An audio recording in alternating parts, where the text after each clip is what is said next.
There hasn't been much movement with the situation involving dozens of protesters on Burnaby Mountain, but that could change in a matter of hours or even minutes. Greg Harper is live in Burnaby this morning with more. Greg. Good morning, Kyle. Well, behind me, this is an area that Kinder Morgan would like access to, but as you could see, protesters remain here. Kinder Morgan does have the power to access this area. The Supreme Court granted them that, but protesters are not moving. Yesterday, police were here a number of times, but no arrests were made.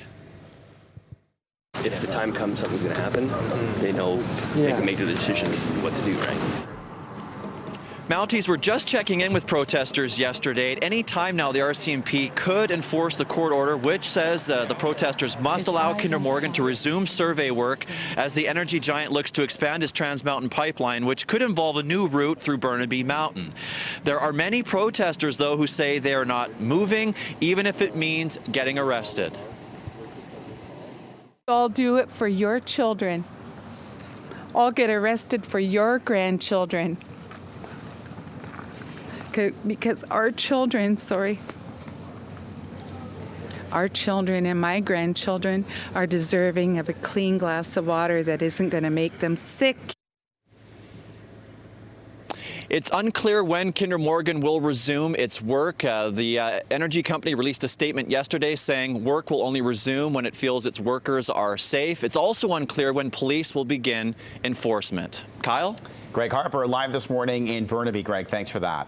The Skytrain review is done with the plan for avoiding more crippling shutdowns, but it comes with a hefty price tag. TransLink is accepting all 20 recommendations from a report on 2 lengthy shutdowns back in July. The Transit Authority says they will cost $71 million. They include improving backup power systems and using an auto restart feature that was once deemed too expensive. And if problems can't be solved quickly, it's hoped passengers can be helped off trains within 20 minutes. It's clear that these 2 outages had a significant impact on our customers and I'll say reputation of TransLink. That's why we're taking the steps that we have, taking it seriously, investing the dollars, calling for an independent review.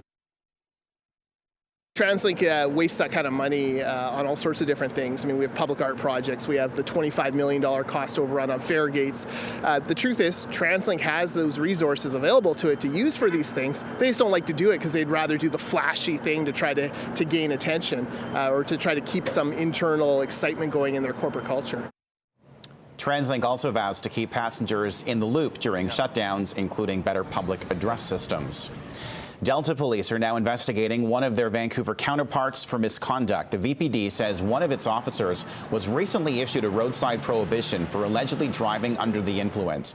It notified the Office of the Police Complaint Commissioner. With the OPCC's approval, Delta police are now looking into this case. No further details about the incident have been made available.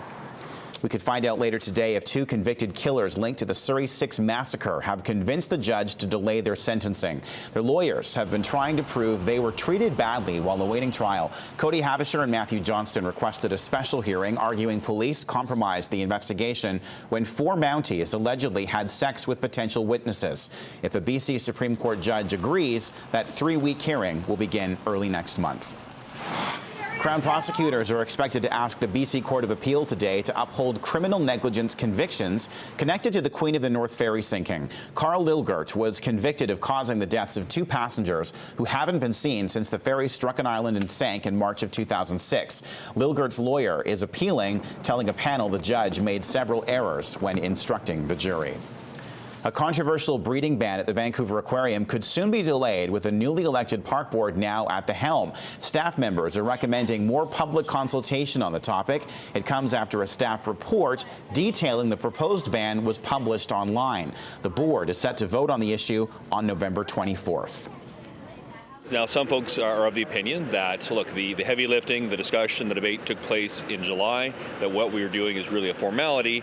Our staff obviously finding themselves in a strange situation, still accountable to us, but recognizing that they are going to be accountable to a new administration who have been very clear on their position on this issue. Well, there's a silver lining to the chilly weather we've been having. The ski season over at Whistler is going to be opening 5 days ahead of schedule this weekend. The below average temperatures recently meant early snowfall at higher elevations, along with perfect conditions for snowmaking. 5 lifts will start running at Whistler as of Saturday morning. Blackcomb Mountain will open as scheduled on Thursday, November 27th. Some good news for people who live in Coquitlam and New Westminster. The first of 2 new Bailey bridges is set to open. The first span will reportedly be open to pedestrians and cyclists as early as today. The city still has not officially confirmed those details just yet. The second bridge is expected to be finished later this month. The new plan for two-way traffic comes after cracks were found in the old Bailey Bridge. Coquitlam and New Westminster are sharing the $1 million cost of the new structures.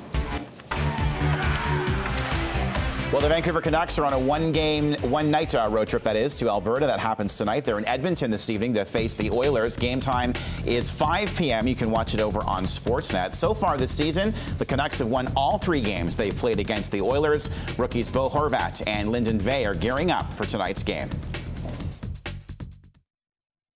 A couple years I've been, playing every night and playing big minutes and stuff like that, and it's definitely a little different. But my first year junior, I was healthy scratched a couple of times, and it's still pretty hockey. At the same time, you got to look back, look at the way you've been playing, and focus on a few things, and try to get better and work your way back into the lineup.